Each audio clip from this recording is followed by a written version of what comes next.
Assalamualaikum warahmatullahi wabarakatuh. Selamat siang untuk kita semua. Di sini kami kelompok 5 akan membuat video makalah tentang suprasegmental dalam bahasa Indonesia. Yang pertama adalah tekanan dan intonasi dalam bahasa Indonesia.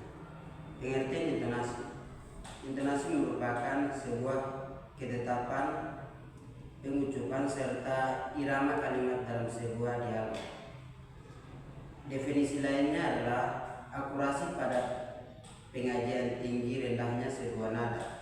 Seringkali juga disebut dengan laku kalimat. Fungsi dari intonasi ini adalah memberikan sebuah penekanan dalam sebuah kata.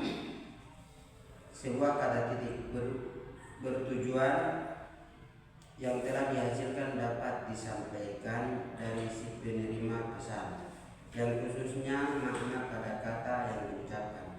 Istilah intonasi di dalam Kamus Besar Bahasa Indonesia dalam KBBI sendiri memiliki pengertian sebagai sebuah kalimat, sedangkan dalam pengertian lain menyebutkan bahwa intonasi merupakan pengertian dari ketetapan serta irama dalam sebuah kalimat, merujuk pada buku pendidikan bahasa Indonesia. Pengertian dari intonasi yaitu lagu kalimat maupun ketetapan pengajian pada tinggi rendahnya sebuah nada kalimat.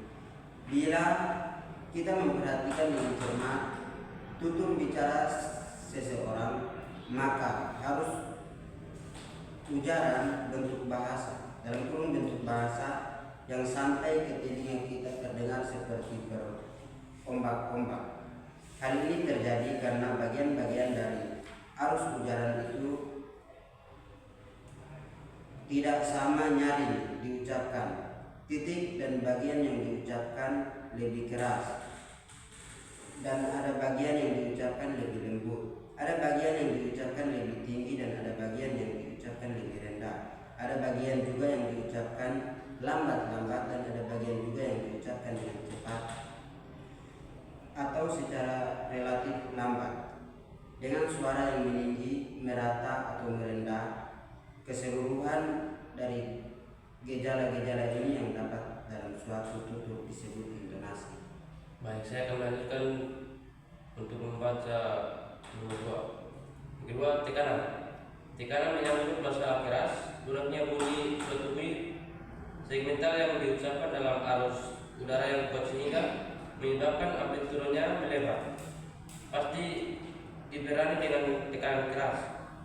Sebaiknya sebuah bunyi segmental yang diucapkan dengan arus udara yang tidak kuat sehingga amplitudenya menyempit, pasti diberangi dengan tekanan ulang. Tekanan ini mungkin terjadi secara sporadis, mungkin juga telah terpola, mungkin juga bersifat distinktif dan membedakan makna. Mungkin juga tidak distinktif. Dalam bahasa Inggris, tekanan ini bisa distinktif batu apa, tetapi dalam bahasa Indonesia tidak. Umpamanya kata blackboard diberikan tekanan kepada unsur black, maka makanya adalah papan tulis. Kalau tekanan diberikan pada unsur board berarti papan hitam. Dalam bahasa Indonesia kita orang tua bilang tekanan dijatuhkan baik pada unsur orang maupun tua, maknanya tetap sama saja. 2.2 Jeda dan durasi dalam bahasa Indonesia. 1. Jeda atau persinaan dengan hentian bunyi dalam arus ujar. Disebut jeda karena adanya hentian itu, dan disebut persendian karena di tempat perhentian itu terjadinya persambungan antara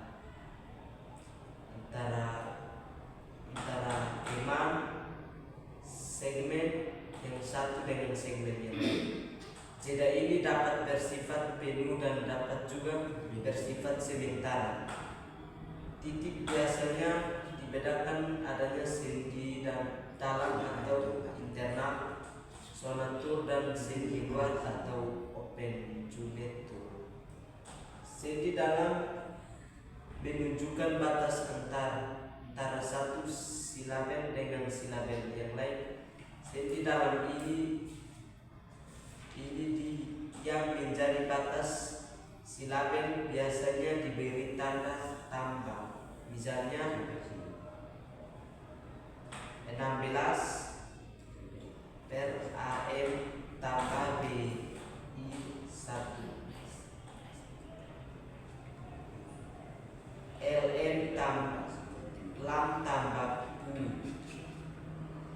P tambah lak tambah sa tambah na. Sendi luar menunjukkan batas yang lebih besar dari segmen silaben. Dalam hal ini biasanya dibedakan menjadi 3. Yang pertama, jeda antara kata dalam frasa diberi tanda berupa garis miring atau tunggal. Yang kedua, jeda antara frasa dalam luasa diberi tanda berupa garis miring ganda. 3. Jeda antara kalimat dalam wacana diberi tanda berupa garis silang ganda. Tekanan dan jeda dalam bahasa Indonesia sangat penting karena tekanan dan jeda itu dapat mengubah makna kalimat seperti tampak dari contoh yang diberikan, dan kita tampilkan kembali di sini dengan menggunakan lambang persendian. Melanjutkan kesimpulannya, tekanan, intonasi, jeda, dan durasi merupakan elemen-elemen suprasegmental yang memang peranan krusial dalam membentukkan makna dan kejelasan ucapan dalam bahasa Indonesia. Keempat elemen ini bekerja secara sinergis untuk membentuk prosodi bahasa Indonesia yang kaya dan kompleks. Sarannya dibagi menjadi 2, yaitu yang pertama, perlu adanya penelitian lebih lanjut yang mengeksplorasikan secara mendalam variasi penggunaan tekanan, intonasi, jeda, dan durasi dalam berbagai dialek bahasa Indonesia. Yang kedua, materi tentang tekanan, intonasi, jeda, dan durasi perlu diintegrasikan secara lebih sistematis dalam pengajaran bahasa Indonesia di berbagai tingkatan pendidikan. Sekian untuk